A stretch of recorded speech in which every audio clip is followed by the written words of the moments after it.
Sous le ciel rougeoyant d'un couchant africain, le village de Kofandou brillait d'une lumière singulière. Là, se dressait une maison plus vaste que toutes les autres, une demeure aux murs sculptés, aux toits de chaume finement tressés, symbole d'opulence et de noblesse. Les habitants murmuraient avec respect en passant devant, c'était la maison de Ngolo, seigneur des champs, maître des troupeaux, gardien d'une lignée ancienne. Ses greniers débordaient de mille, ses calebasses teintaient d'or, et ses festins nourrissaient plus de bouches qu'un marché en fête. Pourtant, derrière la splendeur des façades, un vide rongeait la demeure. La richesse s'étalait comme une rivière en crue, mais le cœur de la famille restait aussi sec que la terre craquelée avant la pluie. Car malgré les saisons et les prières, aucune voix d'enfant ne s'élevait dans la cour. Chaque soir, la femme de Ngolo, belle comme la lune pleine, se retirait dans l'ombre de sa chambre. Ses yeux brillaient de larmes qu'elle ne montrait pas au monde. Ses mains caressaient son ventre vide comme on caresse une jarre sans eau. Sa douleur était silencieuse, mais profonde comme un puits ancien. Ngolo, lui, portait un masque de dignité. Son front large ne laissait paraître aucune faiblesse, mais dans le secret de ses nuits, il fixait le plafond et soupirait. Car il savait ce que le peuple murmurait dans les cours et sous les arbres. Le baobab sans rejeton attire tôt ou tard la hache. La maison sans enfant est comme un tambour sans peau, elle résonne de vide. Les griots eux-mêmes, autour du feu, ajoutaient. Voyez comme la richesse de l'homme peut se transformer en poussière quand il manque l'essentiel. Voyez comme le sourire peut cacher une plaie. Et le village, dans son admiration mêlée de pitié, répétait en silence. Un homme sans héritier, c'est une route qui s'interrompt au milieu de la brousse. Ainsi commença l'histoire de Ngolo et de sa femme, une histoire où l'or brillait de mille feux mais où le cœur pleurait dans l'ombre. La lune veillait sur le village de Kofandou comme une mère fatiguée surveille ses enfants endormis. Dans la maison de Ngolo, tout semblait paisible, les torches brûlaient doucement, les calebasses étaient rangées, les serviteurs dormaient. Mais derrière les rideaux de raffia, une femme pleurait. C'était Amina, épouse de Ngolo. Belle comme le lever du jour, forte comme la racine du baobab, mais aujourd'hui brisée par le poids du silence. Chaque nuit, elle s'agenouillait devant le petit autel des ancêtres. Elle déposait des offrandes, miel, lait de chèvre, fleurs sauvages. Puis, les mains tremblantes, elle murmurait. Ô ancêtres, vous qui veillez depuis les étoiles, pourquoi fermez-vous mon ventre à la vie ? Ses larmes tombaient sur la terre battue, et la flamme vacillait comme un souffle hésitant. Dehors, le vent soufflait à travers les palmiers et portait sa prière dans la nuit. Mais le ciel restait muet. Le matin, elle se couvrait de beaux tissus, souriait aux servantes, et marchait fièrement à côté de son époux, car la femme d'un noble ne doit pas montrer ses blessures. Pourtant, chaque rire lui coûtait une larme, chaque sourire un soupir.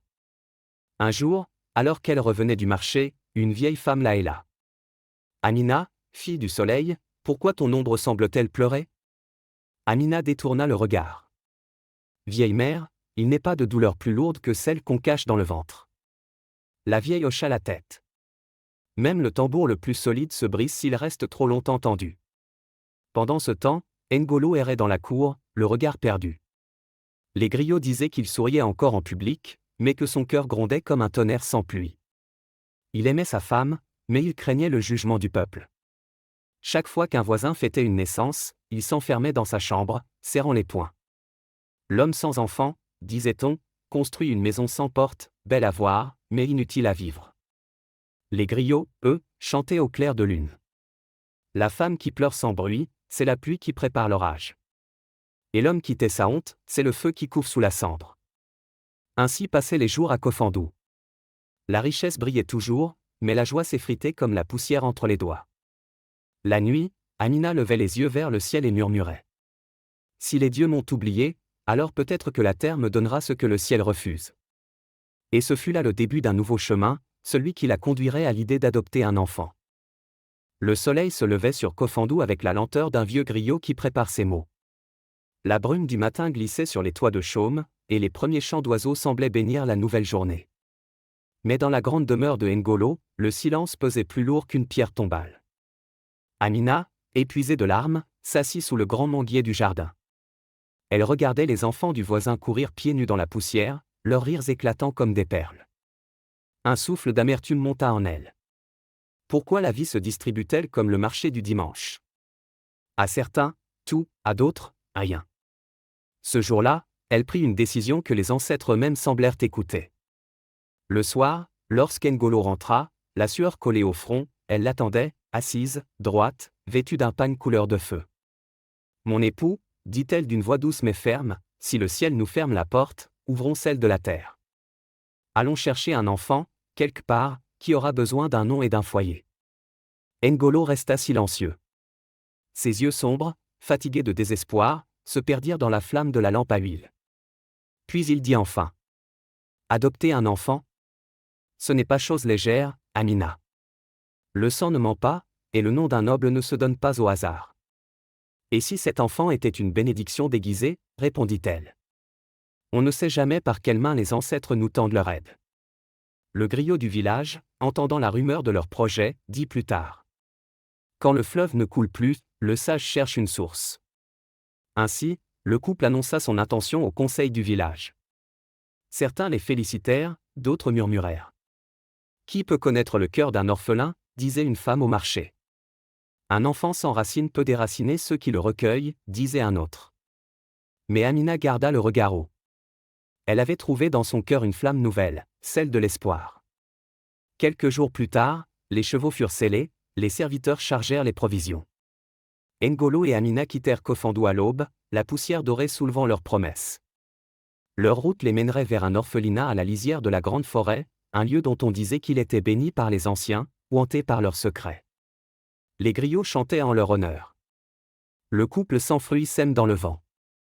Mais parfois, le vent lui rend un arbre. Et tandis que le soleil dévorait la route, personne ne savait que le destin les conduisait non pas vers une bénédiction, mais vers une épreuve qui ferait trembler le nom des Ngolo pour des générations. La route serpentait à travers la grande forêt de Bamakora, un lieu que les anciens disaient vivant. Les arbres y parlaient entre eux dans le langage du vent, et les ruisseaux y chantaient des secrets que seuls les esprits pouvaient comprendre. Amina, assise sur la monture, observait les troncs noueux, les feuilles immenses, et ce voile de brume qui semblait flotter au-dessus du sol. Le silence y était lourd, presque sacré. Ngolo, lui, avançait prudemment, son regard inquiet balayant les ombres. Au bout d'un long chemin bordé de tamariniers, ils virent enfin apparaître l'orphelinat, une vieille bâtisse en argile rouge, entourée de statues d'ancêtres, leurs yeux sculptés semblant suivre les visiteurs. Un vieil homme les accueillit. « Soyez bénis, nobles voyageurs. Vous êtes bien loin de Kofandou. Que venez-vous chercher ici, au seuil des esprits ? » « Nous venons chercher une fille, » répondit Amina d'une voix douce. « Une enfant à aimer. » Le vieil homme sourit tristement. « Ici, chaque enfant porte une histoire. Certains sont bénis, d'autres portent la mémoire des douleurs du monde. » Ils entrèrent. Des enfants jouaient dans la cour, riant et courant pieds nus dans la poussière. Pourtant, au fond du jardin, assise seule sous un flamboyant, une fillette observait la scène sans bouger. Ses yeux, grands et sombres, semblaient trop vieux pour son âge. Amina sentit son cœur battre plus fort. « Qui est-elle ? » demanda-t-elle. « Elle s'appelle Syrah », répondit le vieil homme. « On l'a trouvée un matin, au bord de la rivière. Personne ne sait d'où elle vient.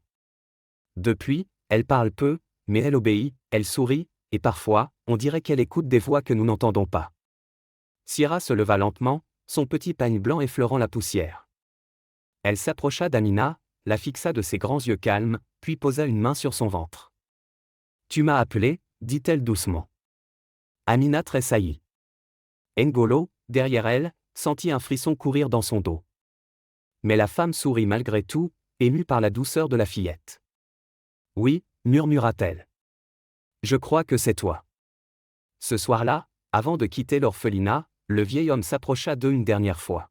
« Faites attention, nobles gens, dit-il d'une voix basse. Les enfants de la forêt portent parfois la marque des anciens. Et ce qui brille dans leurs yeux n'est pas toujours la lumière. » Mais Amina n'entendait déjà plus. Elle tenait la main de Syrah, et dans son cœur, elle croyait enfin sentir la chaleur d'un amour maternel. Les tambours du destin, eux, commençaient doucement à battre au loin. Le soleil se couchait derrière les collines quand la caravane de Ngolo revint à Kofandou. Les tambours résonnaient dans le lointain, les villageois sortaient de leurs maisons, curieux de voir la nouvelle venue. Les serviteurs chantaient pour célébrer le retour du maître, et les griots frappaient leurs calebasses pour annoncer. Ngolo, le lion du fleuve, revient avec la promesse d'un héritier. Assise sur le char couvert de tissu doré, Syrah observait la foule sans un mot. Ses grands yeux sombres ne brillaient ni de peur ni de joie, seulement d'un calme étrange, presque inquiétant. Amina, rayonnante, lui tenait la main. Dans son cœur, elle sentait enfin la paix après tant d'années de douleur. La maison noble de Ngolo s'emplit bientôt de rires, de chants et de bénédictions. Les femmes du village vinrent offrir des calebasses de lait, des paniers de fruits, des tissus tissés à la main. Mais certaines vieilles femmes, restées à l'écart, murmuraient. L'enfant ne sourit pas. Et ses yeux, on dirait ceux d'une vieille âme. Le soir, pendant que les tambours s'éteignaient et que la lune se levait, Syrah s'avança seule vers le grand baobab de la cour. Elle posa sa petite main sur l'écorce et murmura des mots qu'aucun des serviteurs ne comprit. Le vent se leva soudain, faisant frissonner les feuilles. Amina, la voyant au loin, sentit un étrange frisson courir sur sa peau. Syrah, appela-t-elle. Que fais-tu dehors à cette heure? Je parle aux anciens, répondit doucement la fillette. Ils m'ont dit qu'ils étaient heureux d'être revenus ici. Cette nuit-là, Ngolo rêva d'une rivière qui coulait à l'envers, d'un feu qui ne brûlait pas et d'un cri d'enfant dans le vent. Il se réveilla en sueur, le cœur battant. À ses côtés, Amina dormait paisiblement, la main posée sur Syrah qui, entre eux, respirait d'un souffle régulier. Mais au dehors, les chiens du village hurlaient sans raison. Et dans le grenier, les rats s'agitaient comme pris de panique. Le lendemain, un coq mourut mystérieusement dans la cour. Les serviteurs se signèrent. Ce n'est rien, dit Ngolo d'une voix ferme. Juste un malheur ordinaire. Mais dans son regard, un doute venait de naître. Les griots, eux, racontèrent plus tard. Quand la maison rit trop fort, parfois l'esprit frappe à la porte. Et dans le vent de Kofandou, on crut entendre, cette nuit-là, un rire d'enfant mêlé à un chant ancien. Les premiers jours passèrent comme un rêve. Amina riait à nouveau, Syrah apprenait vite, polie, douce, serviable. Le village s'émerveillait. Les ancêtres ont enfin entendu la prière d'Amina. Mais sous les apparences, quelque chose de froid grandissait. Une nuit, Amina se réveilla en sursaut. La lampe s'était éteinte d'elle-même. Dans le silence, elle entendit un murmure, venu du coin de la chambre. Syrah était assise sur le sol, les yeux ouverts, fixant le mur. Syrah? Que fais-tu là, mon enfant? Chut, répondit-elle sans tourner la tête. Ils veulent parler. Amina sentit la peur lui traverser la poitrine. Le lendemain, elle en parla à Ngolo, mais il éclata de rire. Ce ne sont que des rêves d'enfants. Ne laisse pas les vieilles croyances troubler ton esprit. Pourtant, les incidents se multiplièrent. Les lampes s'éteignaient sans vent. Le lait tournait en une nuit. Les serviteurs tombaient malades, sans fièvre ni cause. Un jour, la grande jarre d'eau bénite se brisa seule, dans un grondement sourd. La nuit suivante, Ngolo crut entendre des pas dans la cour. Il se leva, prit sa lance et ouvrit la porte. Le vent soufflait fort, et sous le baobab, il vit la silhouette frêle de Syrah, debout, les bras levés vers le ciel. « Syrah » cria-t-il. « Que fais-tu dehors à cette heure » Mais elle ne répondit pas. Le tonnerre éclata, et pendant une seconde, la lueur de l'éclair illumina son visage, ses yeux n'étaient plus noirs, mais d'un blanc laiteux, comme voilés par un autre monde. Le lendemain, Ngolo fit venir le vieux devin du village. L'homme entra, les paupières lourdes, la bouche pleine de proverbes. Il examina la maison, toucha les murs, puis secoua la tête. Il y a ici un esprit qui n'est pas né du ventre de la femme. Quelque chose de fort s'est lié à vous. Amina, bouleversée, prit Syrah dans ses bras. Elle est mon enfant. Je ne laisserai personne la maudire. Le devin la regarda longuement. Ce que le cœur adopte, l'esprit doit l'apprivoiser. Mais si la rivière refuse ton reflet, ne l'accuse pas d'être trouble. Les jours suivants, les richesses commencèrent à se dissoudre, les champs de mil se desséchèrent sans raison, les bœufs tombèrent malades, les bijoux d'or ternirent. Et chaque soir, Syrah s'asseyait seule au pied du baobab, fredonnant une chanson que personne ne connaissait. Les griots dirent plus tard. Quand la lumière entre dans la maison, l'ombre suit toujours derrière. Et cette ombre, désormais, avait trouvé demeure chez les Ngolo. Le soleil dardait ses rayons chauds sur le village de Kofandou. Dans la cour de l'école, les enfants riaient, leurs voix résonnaient comme des chants d'oiseaux au matin. Syrah, toujours calme et polie, s'était vite fait aimer. Les maîtres disaient. Cet enfant a la sagesse d'une vieille âme. Elle apportait souvent des friandises qu'elle partageait avec les autres. Des bonbons multicolores, enveloppés dans des feuilles parfumées. Tiens, Mariama, prends un. Ils sont doux comme le miel du mont Keba, disait-elle avec un sourire. Mais dès que les enfants goûtaient, un silence étrange tombait sur la cour. Certains devenaient pâles, d'autres fixaient le vide. Le soir même, les parents disaient que leurs enfants parlaient dans leur sommeil, murmurant des mots qu'ils ne comprenaient pas. Bientôt, les rumeurs naquirent comme la poussière qu'on ne peut plus balayer. Depuis que la fille de N'Golo est à l'école, les esprits rôdent. Les enfants tombent malades sans fièvre. Quelque chose n'est pas naturel dans cette maison. Au marché, les femmes parlaient bas. Le nom d'Amina revenait souvent, mêlé à des soupirs et des regards fuyants. Pourtant, Amina continuait de défendre sa fille. Mon enfant n'est pas un démon. Elle est ma bénédiction, pas ma honte. Mais les signes se multipliaient. Une nuit, alors qu'elle rangeait la chambre de Syrah, Amina découvrit un petit panier sous le lit. Dedans, les fameux bonbons, mais certains fondaient en une pâte noire. Autour, dessinés à la craie, des symboles qu'aucun enfant ne pouvait connaître. Le vent se leva soudain, faisant vaciller la lampe. Amina sentit un souffle glacial dans son dos, puis une voix douce, presque chantante. « Maman, pourquoi regardes-tu mes secrets ?» Syrah était là, ses yeux fixés sur elle. Un sourire lent, trop lent, se dessina sur son visage. Amina sentit son cœur s'arrêter un instant. Le lendemain, elle alla voir le vieux devin, mais il refusa d'entrer. « Ce mal n'est plus de mon monde, dit-il. Ce n'est pas le travail d'un homme, ni d'un simple esprit. Ce qui habite cet enfant vient d'un lieu où les prières ne montent pas. » Alors Amina alla voir le pasteur du village voisin, un homme nommé Jonas, connu pour son courage spirituel. Il la regarda longuement, puis dit : « L'ombre ne vit pas sans lumière. Ramène-moi ton enfant demain au coucher du soleil. » Mais Syrah refusa de sortir de la maison. Elle s'enferma dans sa chambre, fredonnant une chanson étrange. Le miel attire les mouches, et la bouche du serpent est douce. Cette nuit-là, la maison tout entière sembla trembler. Les lampes s'éteignirent, les murs craquèrent, et au loin, les chiens du village hurlèrent à la lune. Quand la douceur cache le venin, même les dieux détournent le regard. Ce fut le début de la grande peur de Kofandou. Et du combat que nul ne pouvait encore imaginer. Le vent du destin tourna sur Kofandou comme une tornade invisible. Là où jadis la maison de N'Golo brillait d'or et de rire, il ne resta bientôt que silence et poussière.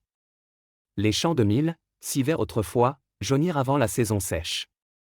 Les bœufs tombaient un à un, sans blessure ni maladie visible.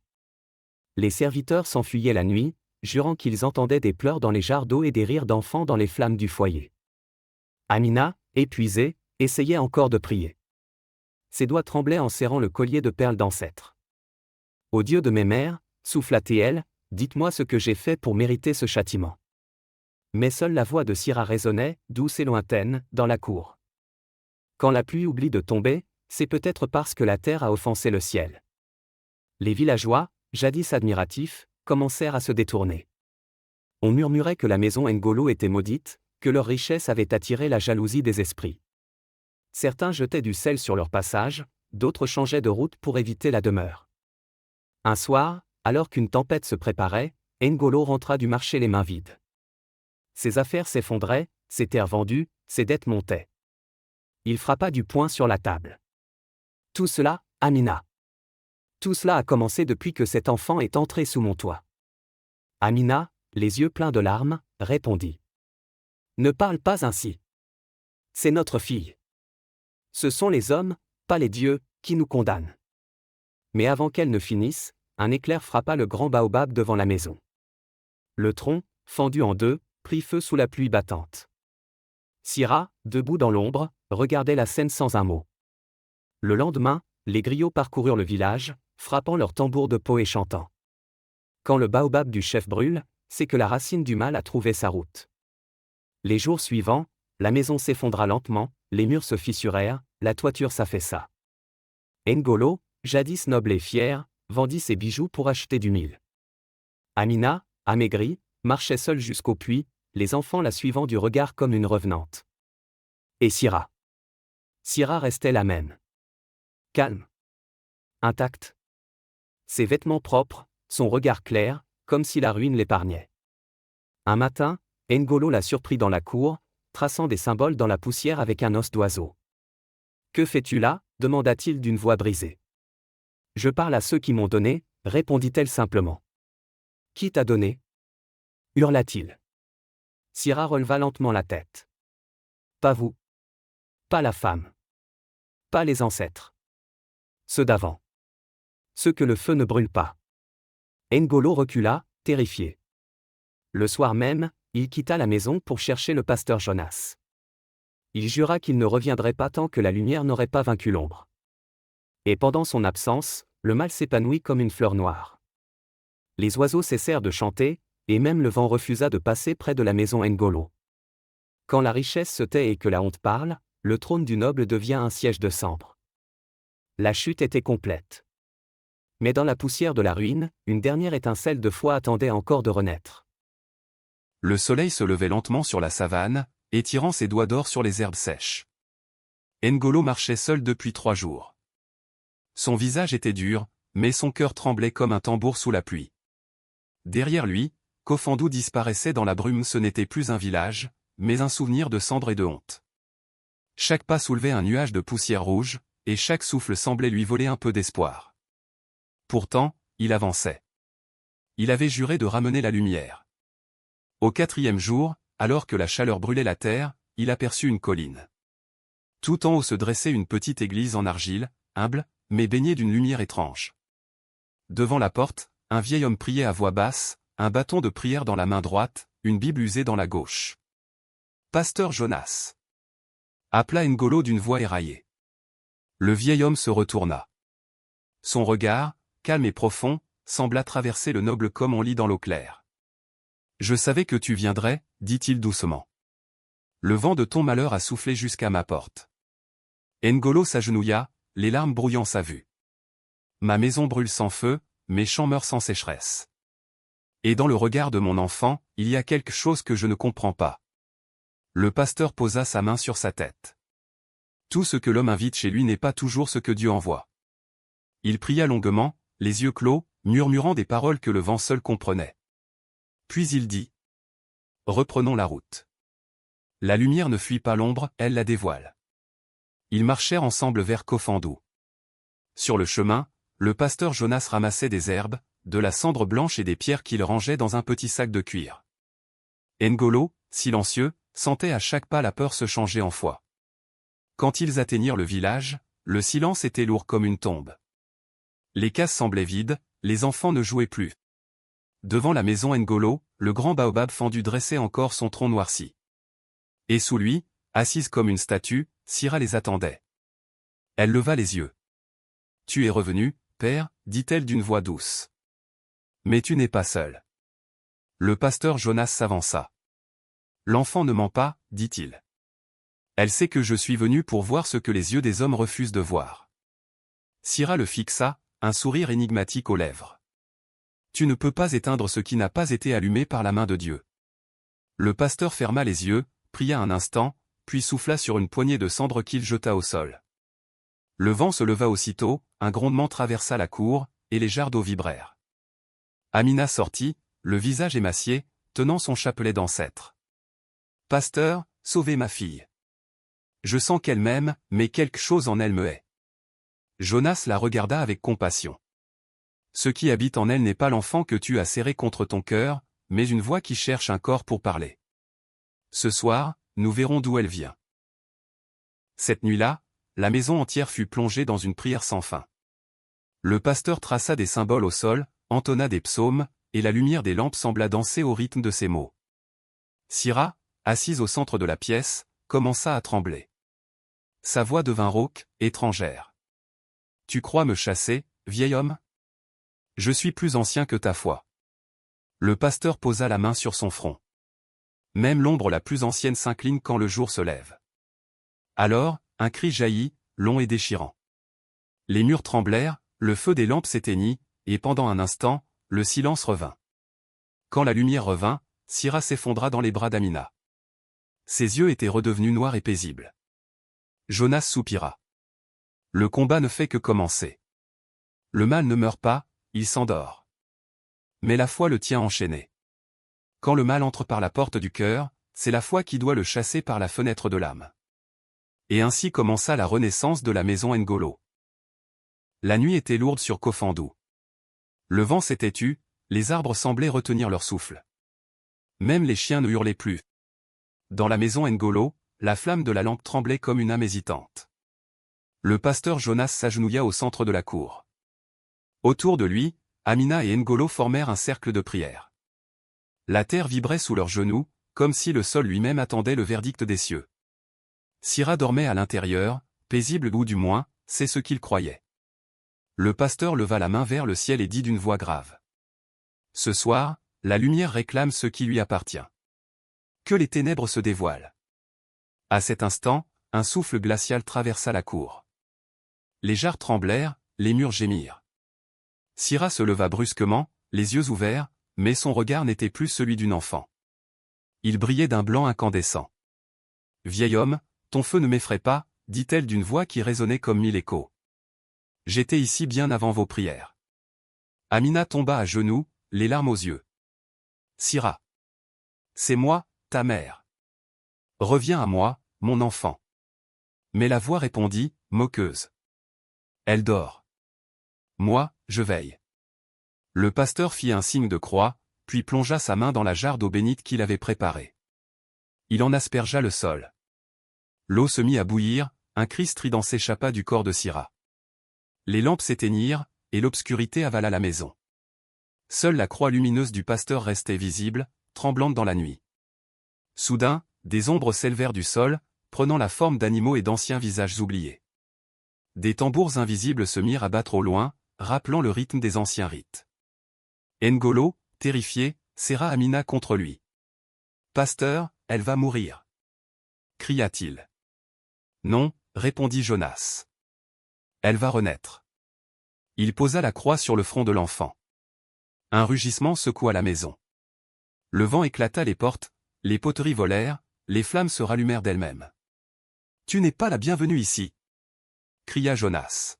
« Retourne à la poussière d'où tu viens. » Le corps de Sira s'arqua, ses cheveux flottant comme pris dans l'eau. Une voix gutturale répondit. « Vous ne comprenez pas, c'est vous qui m'avez appelé. Par vos prières, vos offrandes, vos désirs, vous m'avez invité dans votre vide. » Amina éclata en sanglots. « Si c'est moi qui t'ai appelé, alors prends ma vie. Mais laisse celle de mon enfant. » Le pasteur posa sa main sur elle. « Non, femme. Le sacrifice ne rachète pas la lumière, seule la foi le peut. » Alors il chanta. Une prière ancienne, mêlée de psaumes et de mots oubliés des ancêtres. La croix se mit à briller comme un soleil, et les ombres hurlèrent avant de se dissoudre dans l'air. Sira tomba, inerte. Amina cria son nom, la serrant contre elle. Puis, doucement, la fillette ouvrit les yeux. Ils étaient noirs à nouveau. Paisibles. Humains. Le vent cessa. Le silence retomba. Au dehors, les étoiles s'allumèrent une à une, comme si le ciel lui-même voulait saluer la victoire. Le pasteur s'essuya le front. Le mal dort, dit-il simplement. Gardez la foi, et ne laissez plus vos désirs parler avant votre cœur. Les griots, bien plus tard, chantèrent cette nuit. Quand l'ombre danse avec la lumière, seul le cœur pur peut garder le rythme. Et quand la foi chante, même les esprits s'inclinent. Ainsi s'acheva le combat des esprits. Mais à l'horizon, le jour se levait lentement et avec lui, la promesse d'une paix nouvelle. La nuit tombait sur Kofandou comme un voile de cendre.